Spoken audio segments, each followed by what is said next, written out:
আপনি কি জানেন এমন একটি দূষণ রয়েছে যা শুধু আমাদের ফুসফুসই নয় বরং পৃথিবীর তাপমাত্রাও দ্রুত বাড়িয়ে দিচ্ছে।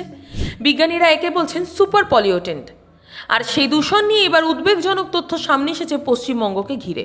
সম্প্রতি centre for science and environment অর্থাৎ সিএসি এর একটি নতুন সমীক্ষায় দাবি করা হয়েছে শিল্পক্ষেত্র থেকে ব্ল্যাক কার্বন নির্গমনের দিক থেকে পশ্চিমবঙ্গ ইন্দো গাঙ্গেয় সমভূমির অন্যতম বড় হটস্পট। সমীক্ষা অনুযায়ী পশ্চিমবঙ্গের শিল্পক্ষেত্র থেকে বছরে প্রায় ৯৫,৯০১ টন ব্ল্যাক কার্বন নির্গত হয়, যা এই অঞ্চলের মধ্যে দ্বিতীয় সর্বোচ্চ। কিন্তু এই ব্ল্যাক কার্বন আসলে কি, কেন একে এত ভয়ঙ্কর বলা হচ্ছে, আর পশ্চিমবঙ্গের মানুষের জন্য এর অর্থ কি, একটু বিস্তারিত জেনে নেওয়া যাক। ব্ল্যাক কার্বন হলো এক ধরনের অতি সূক্ষ্ম কালো কণিকা যা কয়লা, ডিজেল, কাঠ, বায়োমাস বা অন্যান্য জ্বালানি সম্পূর্ণভাবে না পড়লে তৈরি হয়। অনেকেই একে সুট বা কালো ধোঁয়া বলেও চেনেন। এটি PM2.5 এর একটি গুরুত্বপূর্ণ অংশ হলেও এর ক্ষতিকর প্রভাব আরও বিস্তৃত। এটি শুধু বাতাস দূষিত করে না, জলবায়ু পরিবর্তনকেও ত্বরান্বিত করে। সমীক্ষায় বলা হয়েছে ইন্দো গাঙ্গেয় সমভূমি শিল্পাঞ্চলগুলি মিলিয়ে বছরে প্রায় 4.64 লক্ষ টন ব্ল্যাক কার্বন নির্গত হয়। সেই তালিকায় পশ্চিমবঙ্গ অন্যতম বড় অবদানকারী হিসেবে উঠে এসেছে। এর পেছনে রয়েছে রাজ্যের বিস্তৃত শিল্পাঞ্চল, ইটভাটা, বয়লার, কয়লাভিত্তিক শিল্প এবং বিভিন্ন উৎপাদন ইউনিট। এখন প্রশ্ন হলো, এই দূষণ আমাদের জন্য কতটা বিপজ্জনক?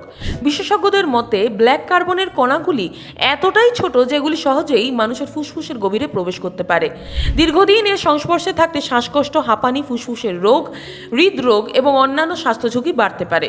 শুধু তাই নয়, এই কণাগুলি সূর্যের তাপ শোষণ করে বায়ুমণ্ডলকে আরও উষ্ণ করে তোলে।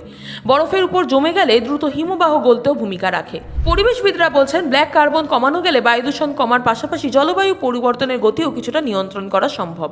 তাই এটিকে শুধু পরিবেশ নয়, জনস্বাস্থ্যের বড় চ্যালেঞ্জ হিসেবেও দেখা হচ্ছে। তাহলে সমাধান? সিএসি এর মতে শিল্পে পরিষ্কার জ্বালানি ব্যবহার করা, উন্নত বয়লার প্রযুক্তি, জ্বালানির দক্ষ ব্যবহার, দূষণ নিয়ন্ত্রণ ব্যবস্থা শক্তিশালী করা এবং নিয়মিত নির্গমন পর্যবেক্ষণ করলে ব্ল্যাক কার্বন অনেকটাই কমানো সম্ভব। একই সঙ্গে এই দূষণকে নিয়মিত পর্যবেক্ষণের আওতায় এনে জাতীয় স্তরে আলাদা নীতি তৈরির সুপারিশও করা হয়েছে। তবে এখানে একটি বিষয় মনে রাখা জরুরি, এই সমীক্ষাটি মূলত শিল্পক্ষেত্র থেকে নির্গত ব্ল্যাক কার্বন নিয়ে করা হয়েছে। অর্থাৎ এটি পশ্চিমবঙ্গের সামগ্রিক বায়ু দূষণের র্যাঙ্কিং নয়, বরং শিল্প উৎস থেকে নির্গমন সম্পর্কিত একটি মূল্যায়ন। এখন প্রশ্ন হলো, সাধারণ মানুষ কি করতে পারেন? যদিও শিল্প দূষণ নিয়ন্ত্রণের দায়িত্ব মূলত সরকার ও শিল্প সংস্থার, তবুও ব্যক্তিগত স্তরে পরিচ্ছন্ন জ্বালানি ব্যবহার, অপ্রয়োজনীয় আবর্জনা বা প্লাস্টিক না পোড়ানো, গণপরিবহন ব্যবহার এবং পরিবেশ বান্ধব অভ্যেস গড়ে তোলা এই সমস্যার মোকাবিলায় সাহায্য করতে পারে। সব মিলিয়ে এই নতুন সমীক্ষা পশ্চিমবঙ্গের জন্য একটি সতর্কবার্তা। শিল্পায়ন যেমন অর্থনীতির জন্য জরুরি, তেমনি পরিবেশ ও জনস্বাস্থ্যের ভারসাম্য বজায় রাখাও সমান গুরুত্বপূর্ণ।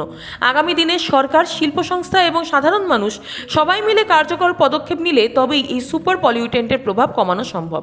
আপনার কি মনে হয়, শিল্পের উন্নয়নের পাশাপাশি দূষণ নিয়ন্ত্রণে আরও কঠোর আইন প্রয়োজন, নাকি বর্তমান ব্যবস্থাকে আরও কার্যকর করা দরকার? কমেন্টে অবশ্যই আপনার বিশেষ মতামত জানান। ভিডিওটি ইনফরমেটিভ মনে হলে লাইক শেয়ার করতে ভুলবেন না। দেখতে থাকুন।